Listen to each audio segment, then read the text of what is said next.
Obesity గురించి ఇప్పుడు మనం తెలుసుకుందాం.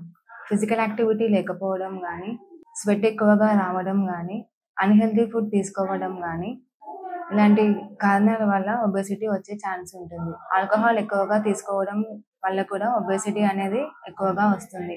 ఒబేసిటీ ఉన్నవారికి లక్షణాలు ఏ విధంగా ఉంటాయో ఇప్పుడు మనం తెలుసుకుందాం. ఒబేసిటీ ఉన్నవారికి స్వెట్టింగ్ అనేది ఎక్కువగా వస్తుంది. మరియు చాలా కాన్ఫిడెన్స్ అనేది చాలా లోగా ఉంటుంది వారిలో. వారు ఏ పని చేసినా కూడా వెంటనే అలసిపోతూ ఉంటారు.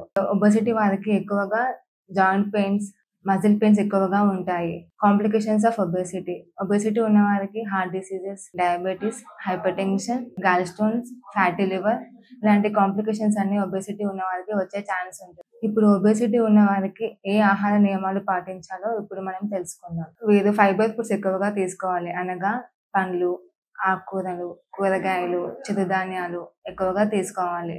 మరియు యాంటీ ఆక్సిడెంట్స్ ఉన్న ఫ్రూట్స్ ఎక్కువగా తీసుకోవాలి. అనగా సేపు, దానిమ్మ, జామకాయ, పొప్పడి పండు, ఆరెంజెస్ ఇలాంటివన్నీ ఎక్కువగా తీసుకోవాలి. ఒబేసిటీ ఉన్నవారు కూడా లిక్విడ్స్ అనేవి ఎక్కువగా తీసుకోవాలి. వైటమిన్ సి ఫ్రూట్స్ కూడా ఎక్కువగా తీసుకోవాలి. అనగా బత్తాయి, జామకాయ, పొప్పడి పండు, ఆమ్లా ఇలాంటివన్నీ ఎక్కువగా తీసుకోవాలి. Anti bacterial and anti fungal foods ఎక్కువగా తీసుకోవాలి. అనగా అల్లం, పసుపు, వెల్లుల్లి ఇలాంటివన్నీ ఎక్కువగా తీసుకోవాలి. ఇవి ఎక్కువగా తీసుకోవడం వల్ల కూడా మన బాడీలో ఉండే కొలెస్ట్రాల్ అనేవి తగ్గిస్తాయి. నట్స్ అండ్ సీడ్స్ అనగా బాదం, walnuts, pumpkin seeds, sunflower seeds ఎక్కువగా తీసుకోవాలి.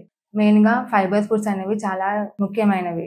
వీళ్ళు ఎక్కువగా మల్టీగ్రెయిన్ చపాతీ, రాగి రొట్టి ఇలాంటివి అన్నీ ఎక్కువగా తీసుకోవాలి. ఇంకా chia seeds water, flax seeds water, fenugreek water ఎక్కువగా తీసుకోవాలి. ఇవి వెయిట్ లాస్‌కి మరియు ఫ్యాట్ లాస్‌కి హెల్ప్ అవుతుంది. ఒబేసిటీ ఉన్నవారు ఏ ఆహార పదార్థాలు తీసుకోకూడదో ఇప్పుడు మనం తెలుసుకుందాం. కొలెస్ట్రాల్ ఎక్కువగా ఉన్న ఆహార పదార్థాలు తీసుకోకూడదు. అనగా ఆయిలీ ఫుడ్స్, మైదా products, bakery products, tea, coffee లాంటి cool drinks, juices, all types of junk foods, packed foods ఇలాంటివన్నీ తీసుకోకూడదు.